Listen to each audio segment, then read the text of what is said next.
Bismillahirrahmanirrahim. Wa qala al-muallif rahimallahu ta'ala wa nafa'ana fi jami'i ulumihi amin ya Allah ya rabbal alamin. Wa qala rabbi shrah li sadri wa yassir li amri wa hlul 'uqdatam min lisani yafqahu qawli. Allahumma ftah lana bima 'allamtana hikmataka wa ansur 'alaina rahmataka ya dzal jalali wal ikram. Bismillahirrahmanirrahim. Wal maqalatu al-khamisatu wa thalathuna. Maqalah atau ucapan yang nomor 35 datang dari An Hamid Al-Luqafi, yaitu Imam Hamid Al-Luqafi rahimahullahu annahu atahu rajulun.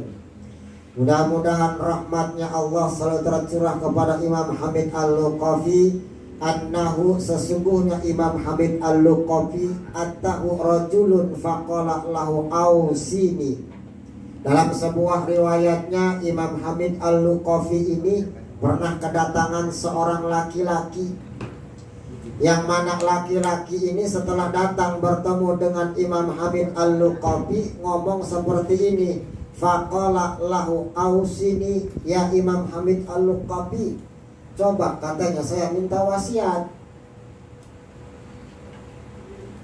Pernah Bapak ke rumah ustaz, ke rumah kiai, ke rumah ulama datang-datang minta wasiat? Pernah? Pak Kiai tolong dong kasih saya wasiat ini. Bapak bukan kan? Ya Allah katanya. Usaha katanya kurang maju-maju di Pak Kiai, bisa katanya minta wapak katanya. Orang Banten Bapak minta wapak, paling minta syariat ya. Minta wasiat, Pak Kiai Musa datang. Minta wasiat ini seorang laki-laki datang ke Imam Hamid Al-Luqafi, di mana wasiat tersebut bima yanfa'uni fidini, wasiatnya yang bisa bermanfaat di dalam agama. Faqala, setelah diminta wasiat Imam Hamid Al-Luqafi, ij'al lidinika khilafan kagilafil mushabi, atau jadikan agama kamu tuh seperti peti kagilafil mushabi, yang kagak bedanya kayak petinya mushab.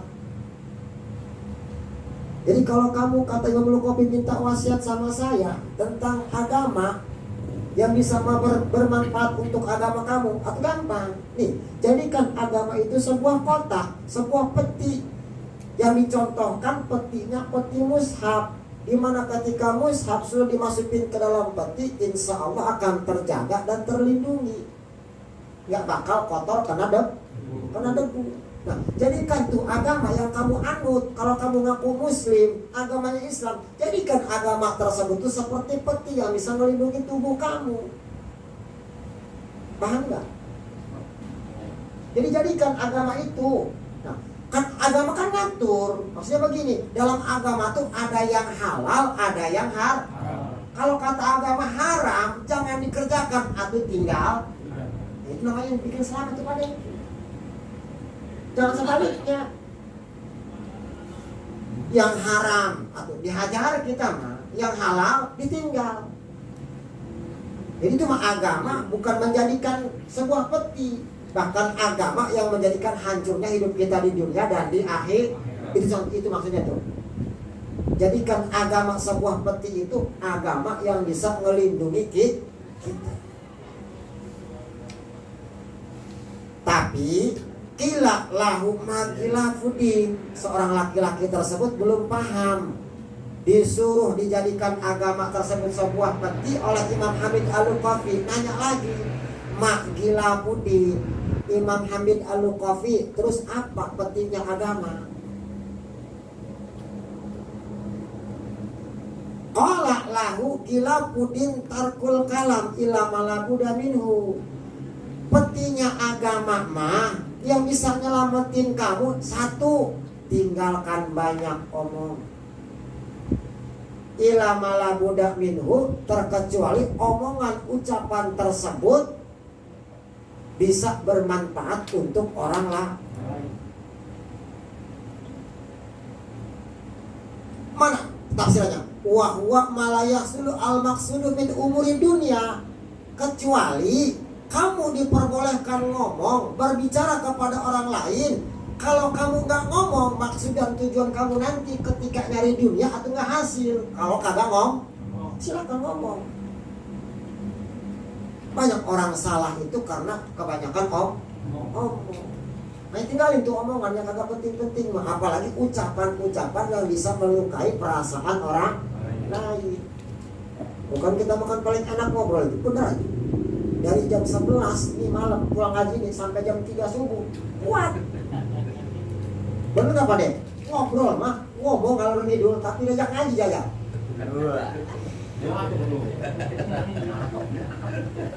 Ngap aja. Berarti kayak ikan wader di portas. Tinggalin omongan yang kagak ada manfaatnya mah jangan diucapkan, apalagi kita ngobrolin keburukan aib orang. Nah, selamat orang yang kalau kagak banyak ngomong. Nah, satu dengan yang lain, temen yang tadinya bestie jadi berantem gara-gara omongan. Pamit. Oke? Suami dengan istri mau tidur bisa jadi berantem gara-gara omong.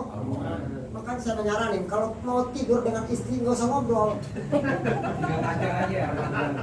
Serius Mas Iwin, saya mau ngomong begini. Jajal bapak, ngobrol aja sama istri. Mak, tidurin, ayo kata gitu. Terus kata bininya, wah iya, lihat, no. Iya, sama gue juga kelihatan, tolong. Apa, nggak lihat. No, tetangga, katanya beli rumah tangga 2 tahun, dapat beli rumah, mobil, sawah. Kan kesinggung kan ini suaminya. Ya, terus maksud lu ngomong begitu apa? Lu kagak ikhlas lah, ya nama gua, dan bukannya begitu, Pak. Kalau usaha yang bener, ya. Masa usaha puluhan tahun kagak bisa kebeli ini kebeli itu, belum banget jadi orang itu, atau nyolong kayak apa di pabrik tuh. Udah jangan ngobrol Pak Dek, kalau mau tidur sama istri udah, kalau mau kalau kagak. Bener kan? Tuh betul katanya, kayaknya mau korban ini. Hah? Pengalaman pribadi. Iya korban Pak Haji.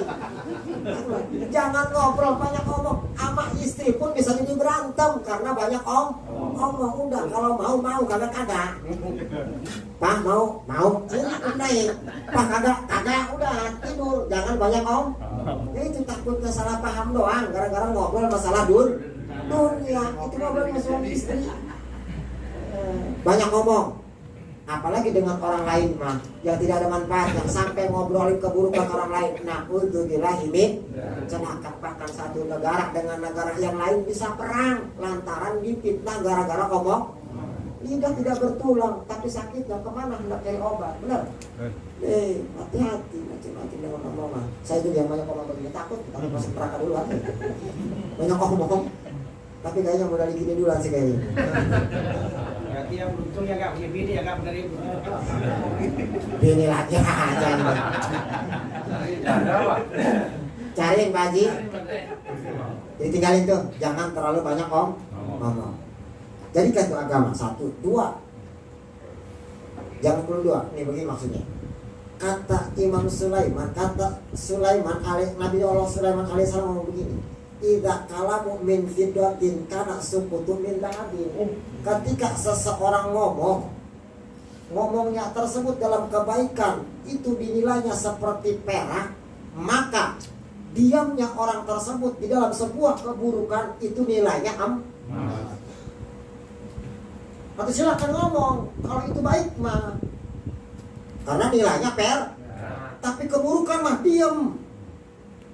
Karena keburukan yang kita diam, karena keburukan yang tidak kita ucapkan, itu nilainya diamnya kita tersebut seperti nilai emas. Bukan ada keburukan kita diam aja, bukan. Untuk ngobrolin keburukan orang lain itu kita enggak. Nah, diamnya kita tersebut sudah diganjar, punya ganjaran emas. Ngomong untuk kebaikan, ngaji yuk, ngajak orang. Jangan itu mah haram. Nah, nilai omongannya tersebut, atau kalau diibaratkan perak ngomong dalam kebaikan, berarti diam dalam keburukan tersebut pun nilainya itu wal makna idza kana kalamu fi khairin kal fiddatin to husnan kana as-sukutu an syarikat dahabi bil husni. Ketika kita berbicara dalam sebuah kebaikan, kalfiddati usnan, kebaikannya seperti perak, maka diamnya kita ketika ngucapin keburukan tidak kita ucapkan, karena sukutu karena kata abi fil husni, maka kebaikannya seperti namun sebaliknya nih, awas. Wasakitu fil haqi karena tiki fil batil. Orang yang diem ketika ada keburukan, kita diam. Ada kezaliman, kita diam aja, nggak berani ngomong, maka orang tersebut karena tiki fil batil, seperti berbicara dalam sebuah kebatilan. Kita yang udah rajin ngaji, rajin sholat, rajin ibadah, rajin sedekah, nggak pernah mau ngajak sama kawan-kawan kita, saudara-saudara kita. Diem aja, bodo amat, masing-masing aja lah. Jangan. Kalau dalam kebaikan makanya kita ucapkan. Diemnya kita di dalam kebaikan itu sama halnya kayak kita ngomong dalam sebuah keburukan. Jadi ayo jangan takut. Kulil haqqa walau kana muron, sampaikanlah satu ayat meskipun itu rasanya pahit. Ayo aja, nggak jadi masalah. Mau atau tidaknya mah itu urusan Allah Subhanahu wa ta'ala. Satu tuh. Jika ingin selamat, diwasiatkan sama Imam Al-Luqafi, jadikan agama seperti peti itu. Yang pertama, tinggalkan banyak dua, watarku dunia, tinggalkan perkara dunia, ila mala budak binhu, terkecuali barang yang harus kita ambil tersebut, dunia yang ambil kita tersebut memenuhi syarat kebutuhan kehidupan kita. Tinggalkan dunia, ila mala budak minhu, terkecuali dunia dengan sesuai kebutuhan kita. Contoh kita kerja, misalkan nasional dari Kapuk, kerjanya kan ke Samsat jauh, harus pakai kendaraan motor, atau silakan beli itu motornya. Jangan jalan kaki, takut telat, ntar gimana bisnisnya kagak lancar. Tapi jangan ambil perkara dunia yang tidak sesuai dengan kebutuhan. Kalau cukupnya buat motor, ngapain Bapak repot-repot ngejar dunia buat beli helikopter? Itu maksudnya ini. Lagi mau kemana? Bisa bawanya kok. Masa bawa es langsung mau pakai helikopter ke sana ke pantai atau ke pantai? Bukan motor secukupnya. Mau jalan kemana? Motor. Karena apa? Karena kebanyakan orang yang tidak selamat dengan adanya agama tersebut, ngambil dunianya tidak sesuai dengan kebutuhan. Apa sih sekarang ini? Kalau dia pinjam uangnya kan sekarang kan enak, pinjam. Bener. Hati-hati, awas. Jangan ngikutin gaya hidup untuk cari dunia mah, nggak bakal cukup. Tapi ambil dunia mah, cari dunia mah untuk kebutuhan hidup, bukan gaya hidup. Jajal Bapak nyari dunia tapi untuk gaya hidup, nggak bakal ada ujungnya. Pengen motor, pengen punya, udah punya mobil pengen, pesawat udah punya pesawat pengen, karena gaya. Tapi karena kalau kebutuhan hidup nggak cukup hidupnya, ya saya cukupnya buat beli motor doang. Karena butuhnya juga motor, udah selamat. Tapi kalau maksain, itu kagak bakal selamat. Makanya tinggalin perkara dunia tuh. Ila mala buda minhu wa huwa mala tahsulu al hajatu ila bihi, terkecuali dunia yang kita ambil tersebut sesuai dengan kebutuhan. Istri kita, atau kita malah lagi kerja, istri kita makan di rumah, ngoprek HP, akhirnya pinjol. Karena kenapa? Nurutin gaya hidup tetangganya. Gara-gara semalam ngobrol, ya mau tidur tadi itu, akhirnya kan kita kagak tahu istri mah pinjol. Akhirnya kita ini kejar-kejar, akhirnya rumah disita. Mau tidur di mana? Jangan ngikutin gaya hidup. Banyak korbannya Bapak, naudzubillahi min dzalik. Yang nasihatin anak istri kita, bukan kita nggak mau hidup mewah, tapi untuk apa kemewahan? Kalau seandainya kemewahan tersebut bukan membawa keselamatan, tetapi membawa kehancuran. Watarku dunia ila mala buda minhu, watarku mukhalifatun nas ila mala buda minhu. Jadikan agama, kata Syekh Imam Al-Luqafi, seperti peti yang bisa menyelamatkan kamu. Selain tinggalin banyak berbicara, tinggalin perkara dunia. Yang ketiganya, tinggalin suka ikut campur dengan manusia. Kebanyakan kongkok, ngobrol, ngalor, ngidul. Kumpul yang gak ada manfaatnya tinggalin. Kecuali ini kumpul yang diperbolehkan. Wahwa malayah sulu al-matlubu illa bihi. Kecuali apa yang kita kejar gak bakal hasil kalau bukan dengan cara kumpul. Contoh pengajian.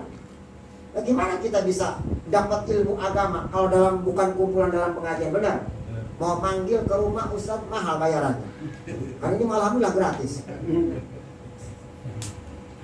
Mau ke rumah pada sini Mas Iwin? Sini aja ya.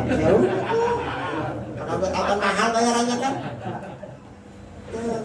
Jadi kumpulannya pilih kumpulannya mana yang maslahat, mana yang tidak maslahat. Kita tolabul ilmi gak bakal hasil tolabul ilminya kalau bukan dalam perkumpulan dengan manusia. Nah ini yang kita ambil. Boleh kumpul tapi yang bermanfaat. Gratis. Tapi ada modalnya ini tuh. Ada susulan kopi rokoknya.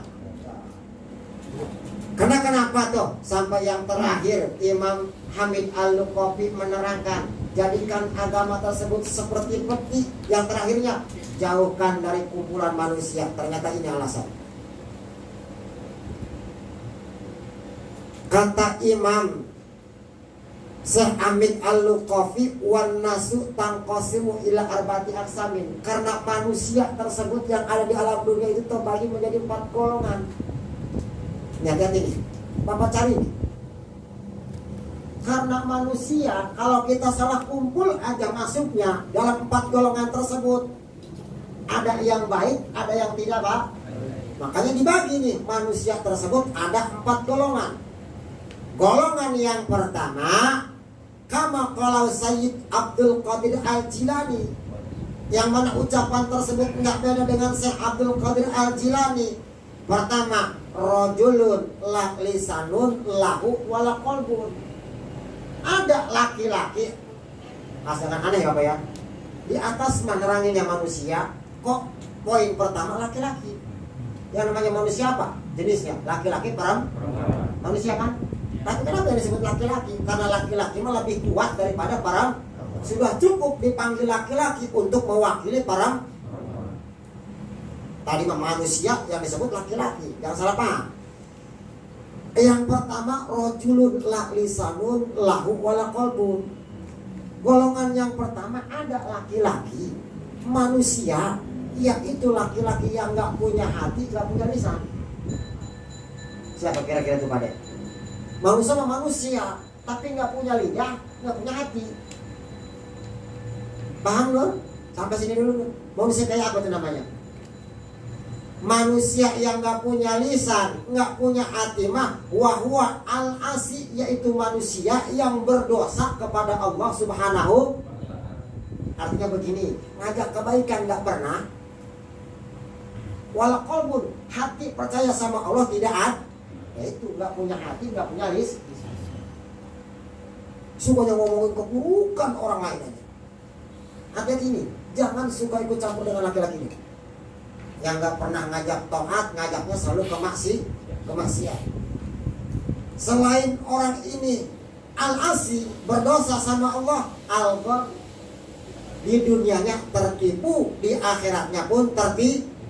Al-qabyu, bahkan orang ini mah orang yang tergolong, orang yang ketutupan akalnya, punya akal tapi tidak dipakai. Ya itu contohnya, keburukan orang mah suka diomong-omong, tapi keburukan sendiri mah tidak tak.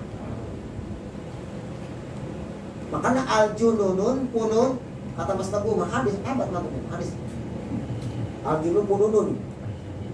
Orang gila itu macam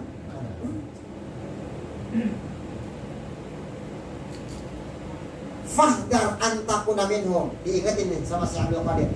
Jauhilah, takutilah kalian untuk dekat dan gabung dengan orang tersebut. Laki-laki yang gak punya hati, gak punya lisan. Wala takum fihim, jangan sampai kamu dekat-dekatan duduk dan berdiri dengan orang-orang tersebut. Apalagi sampai nyampur mah gabung di situ. Yang laki-laki statusnya nggak punya hati, nggak punya lisan.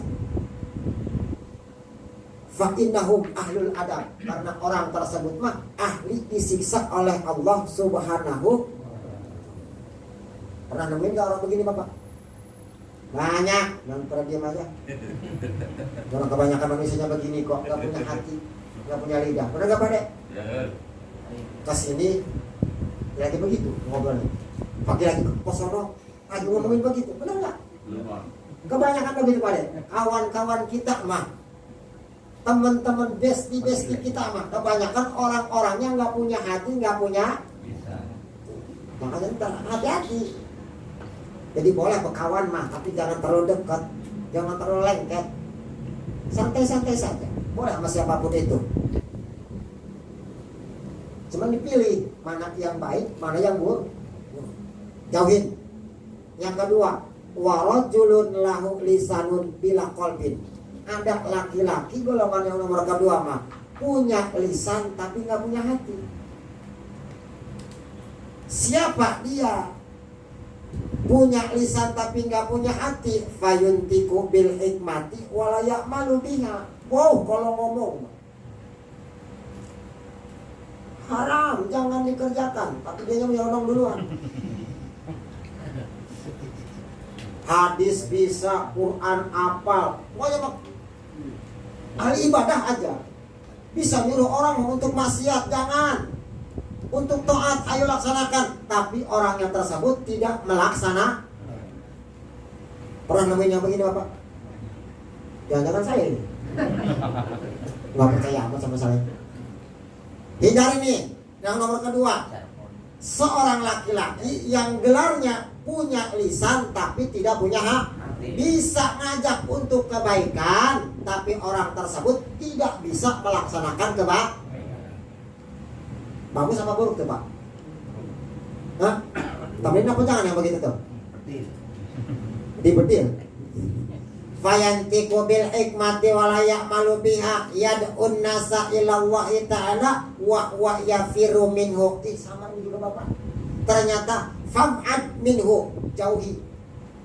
Meskipun orang tersebut benar, suka ngajak dengan kebaikan, suka ngajak dekat dengan Allah, tapi kalau orangnya mah jauh sama Allah, nggak bisa menjalankan apa yang diperintahkan kepada orang lain, itu pun jangan dikawanin, jangan ditemenin, tinggalin. Bisa ngomong doang, tapi nggak bisa ngelaksana. Jarkonik bisa ngajar, orang bisa ngelak.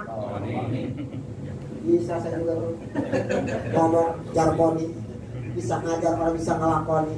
Ngomong sendirinya mah aho. Tinggalin yang begitu. Warajulun lahu lisanun bila qalbin fab'ad minhu li alla yuhaffifuka biladidin lisanihi fataharakuka narun ma'asihi. Yang dikhawatirkan, kenapa kita harus dihindari laki-laki tersebut? Golongan yang kedua, meskipun bagus ucapannya, takut nanti kita terbuai dengan ucapan orang tersebut, dan orang tersebut punya dosa sama Allah, entar disiksa, kitanya ke bawah lantaran punya kawan yang seperti itu. Maksud kawannya gimana?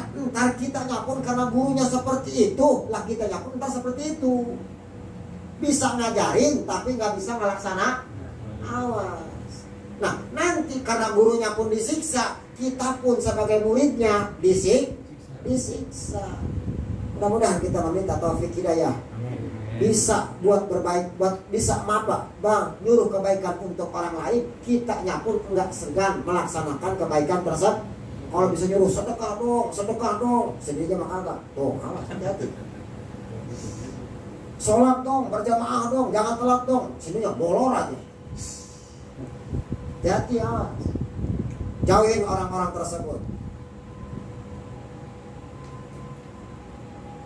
Wa yaqtulu kanatnu qalbihi wa rajulun lahu qalbun bila lisanin. Ini mah sebaliknya. Yang ketiga, golongan laki-laki tersebut punya hati tapi nggak punya lisan. Yang pertama, nggak punya lisan, nggak punya hati. Yang kedua, punya lisan, nggak punya. Yang ketiga, punya hati, nggak punya. Siapa? wa huwa mu'minun satarahullahu ta'ala an khalqihi, yaitu seorang mukmin yang beriman kepada Allah, yang aibnya ditutupin oleh Allah Subhanahu wa ta'ala dari makhluknya Allah Subhanahu.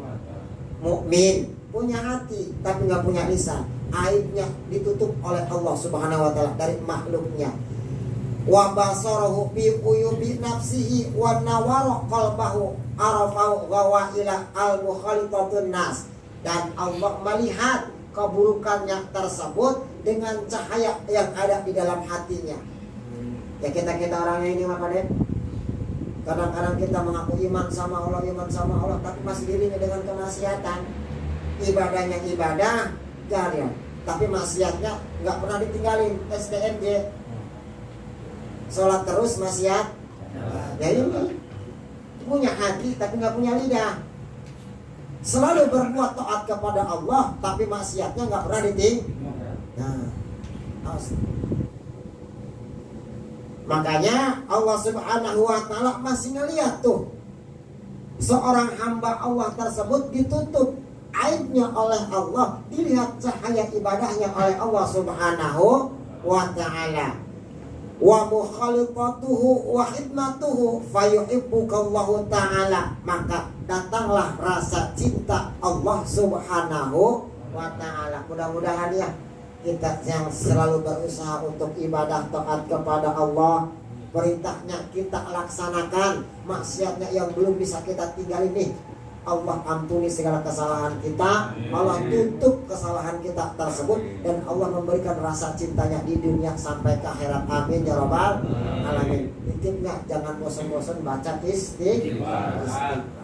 Yang terakhir, golongan yang nomor keempat, wa rajulun ta'allama wa 'allima wa amala bi ilmi. Ini yang mantap, yaitu seorang laki-laki yang tidak bosan untuk thalabul ilmi, wa 'alima dan mengajarkannya, wa amala dan mengamalkan. Mudah-mudahan tergolong yang nomor 4 mas. Meskipun kecil-kecilan kita ngaji begini ya, selalu tidak bosan untuk thalabul ilminya, untuk mengamalkannya dan mengajarkannya, insya Allah. Karena gelarnya orang tersebut wa huwa al-alimu billahi ta'ala wa ayatihi istauda'allahu qalbahu ghoraiba ilmi wa syaraha sadrahu liqabuli ulumi fahdar anta khalafa. Bahkan ini mah disuruh nih sama Ajingan, sama Syekh Abdul Qadir, jangan sampai kalian jauh dari orang ini nih. Deketin kalau ada, pepet terus. Minta rokoknya. Langsung haji. Deketin. Maksudnya begini, kalau ada ulama di kampung-kampung kita, di tempat-tempat kita, orangnya rajin ibadahnya, rajin pengajiannya, rajin ngamalin ilmunya, jangan tinggalin orang begitu. Maka kadang-kadang kita masangke, ada ustaz, ada kiai, kita menggedek. Bener nggak? Ada ustaz bawa motor pakai sorban, mau bawa nasi berkat aja dikatain Batman.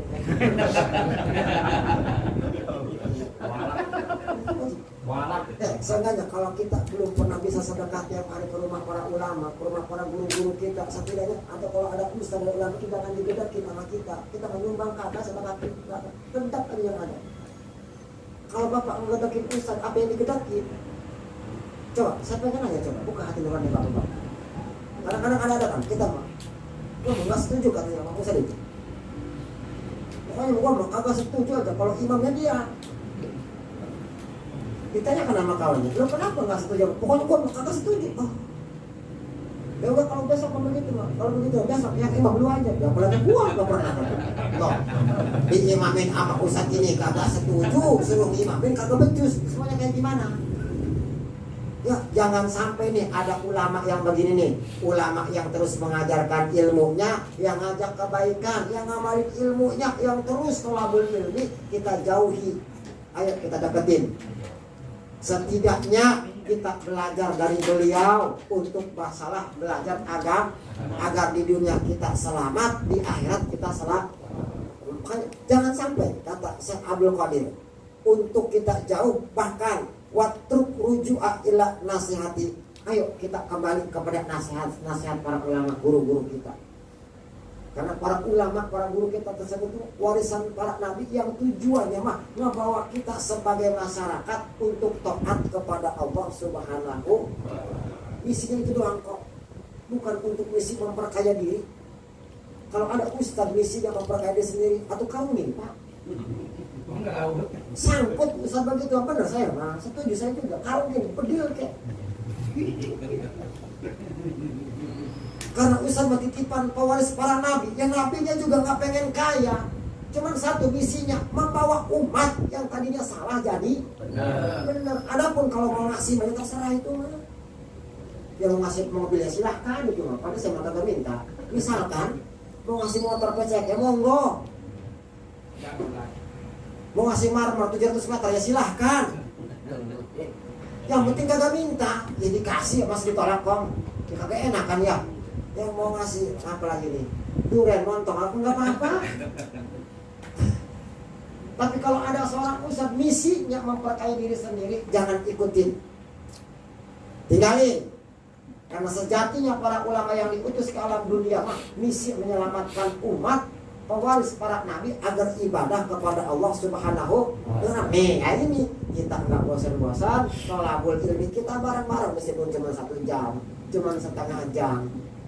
Setelah apa yang didengar kita manfaat, kita amalkan, kita ajarkan. Ini yang disebut dengan rajulun, laki-laki yang punya hati dan punya lisan kepada Allah Subhanahu wa ta'ala. Mudah-mudahan kita, keluarga kita, anak-anak kita tergolong, dan lingkungan kita pun tergolong laki-laki yang golongan nomor keempat, yaitu laki-laki yang suka tolabul ilmi, yang ngamalin ilmu dan terus mencari ilmu. Terus ya, tanggung su'ma'lam anna aslat juhda al istinamu an mahar. Sampai jam 12 ini pengaduan kemarin yang ngajinya libur, kasihan. Yang lain balik pulang-pulang ya. Su'ma'lam, Mas Teguh jangan kagak jelas Mas Teguh. Su'ma'lam annal aslat juhda ma al istinamu an ma'arimi kabiriya wa sogiriya. Asal juhud. Kemarin udah kan pembahasan juhud. Pembahasan juhud mah bukan orang yang nggak punya harta dan kekayaan dan kemewahan. Punya mah punya pada harta, tapi nggak pernah diaku, nggak pernah dianggap, nggak pernah dilihat. Yang dicontohkan kemarin tuh boncengan orang berdua bawa motor, yang satu bawa motor, yang satu boncengan di belakang, pegang gelas, bawa motornya kencang, lewat ke Pantai Indah Kapuk. Kan banyak kemewahan di sono. Ada motor, ada gadis, ada perempuan, ada rumah mewah. Tapi cuma dilihat, apalagi di aku, dilihat juga enggak kan? Karena takut bawa air di gelas. Ya. Aku silakan, orang Islam harus hebat ini, kok harus kaya. Gitu. Kalau bapak bawa air di gelas tersebut nggak fokus lihat kanan kiri, yang ada yang di kanan di kiri nggak kebawa, yang dibawa air pada tuh. Nah, juhud. Boleh punya dunia, tapi jangan sampai ngaku adanya punya dunia. Asalnya juhud, yaitu al-istinabu an maharimi, menjauhkan dari setiap perkara yang diharamkan oleh Allah Subhanahu wa ta'ala. Kabiriha wa sogiriha, baik yang kecil ataupun itu yang besar. Tinggalkan. Itu pokoknya juhud itu pada. Wa ada ijami afara'idi yasiriha wa asiriha, dan laksanakan segala apa yang dipardukan oleh Allah, baik itu yang mudah ataupun itu yang susah. Itu pokoknya juhud. Tinggalkan setiap yang diharapkan dan kerjakan setiap yang diperintahkan. Wa tarkud dunya ala ahliha qaliliha wa katsiriha, dan tinggalkan perkara dunia ala ahliha, kepada ahli-ahlinya dunia. Udah tinggalin dunianya. Ada mah ada, tapi jangan sampai dunianya tersebut menghalangi kita untuk ibadah kepada Allah, sampai ngaku punya dunia. Apalagi kemarin diterangin tuh yang luar biasa, 4 unsur yang jangan sampai diaku dalam kehidupan kita. Nah, untuk billahi min dzalik.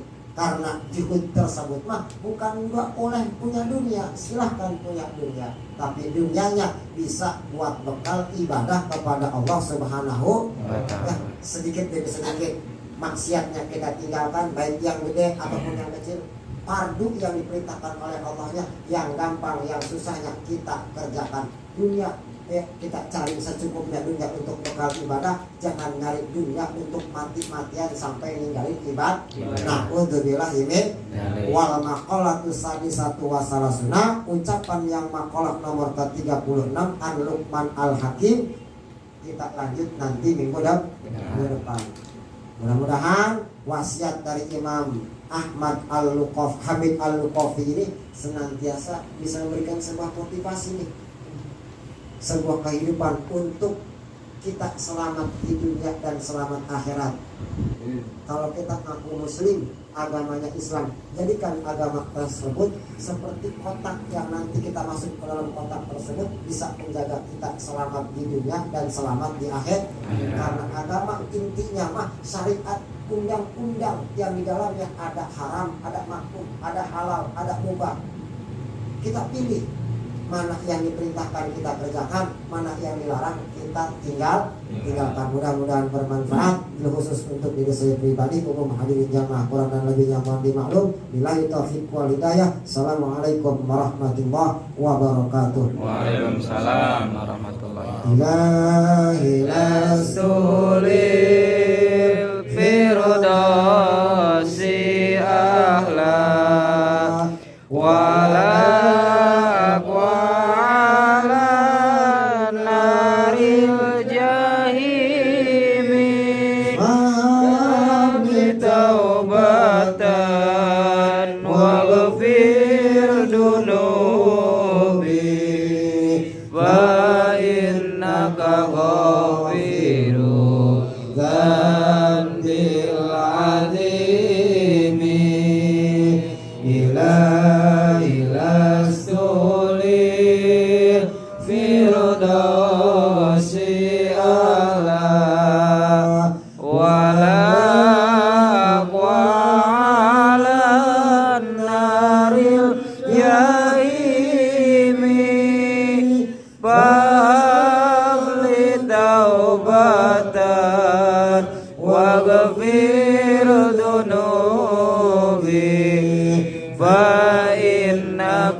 alhamdulillahil alamin.